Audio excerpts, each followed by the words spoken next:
তাআলা উসকুন, আল্লাহ রাব্বুল আলামিন বলেন নূরের খুঁটি রে থামিয়া যাও, থামিয়া যাও।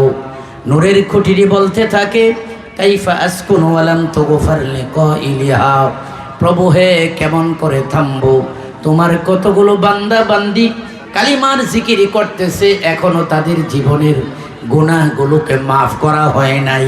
তখন রব্বুল আলামিন বলেন ফায়াকুলুল্লাহু তাআলা ইন্নী কদ গফারতু লাহু, হে নূরের খুঁটি থামিয়া যাও, আমার যেই সকল বান্দা বান্দিগণ কালিমার জিকির করেছে এই মুহূর্তে তাদের জীবনের গুনাহগুলোকে মাফ করে দিলাম।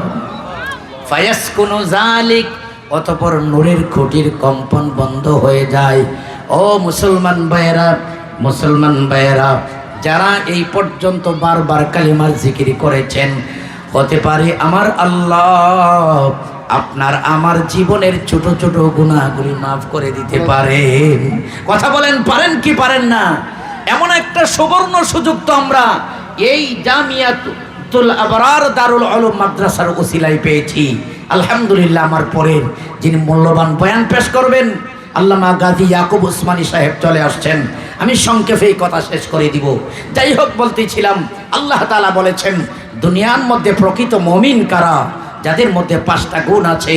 1 নাম্বার, ইন্নামাল মুমিনুনা আল্লাযীনা ইযা যুকিরাল্লাহু ওয়াজিলাত কুলুবুহুম, তারাই হলো মুমিন যাদের সামনে আল্লাহর জিকির করা হলে অন্তরের মধ্যে ভীতি সৃষ্টি হয়। 2 নাম্বার হলো ওয়া ইযা তুলিয়াত আলাইহিম আয়াতুহু যাদাতুহুম ঈমানা, যাদের সামনে কোরআন তেলাওয়াত করলে ঈমানের ভোল্টেজ বাড়ে। 3 নাম্বার হলো ওয়া আলা রাব্বিহিম ইয়াতাওয়াক্কালুন, যারা সর্ব অবস্থায় আল্লাহর উপর ভরসা রাখে। 4 নাম্বার হলো আল্লাযীনা ইউকিমুনাস সালাত, যারা 2 পাল্লা নেকি দান করেন। 2 পাল্লা নেকির পরিমাণ কতটুকু? তামলাউ মা বাইনাস সামাওয়াতি ওয়াল আরদ, আসমান এবং জমিনের মাঝখানে যেই পরিমাণ শূন্য জায়গা আছে, খালি জায়গা আছে, নেকের দ্বারা ভরপুর করে দেন। তাহলে আসরের পরেও অনেকে আসছেন, মাগরিবের পর থেকেই পর্যন্ত অনেকেই মাহফিলে বসে রয়েছেন, কমপক্ষে শতাধিকবার আপনারা সুবহানাল্লাহ বলেছেন, আলহামদুলিল্লাহ বলেছেন।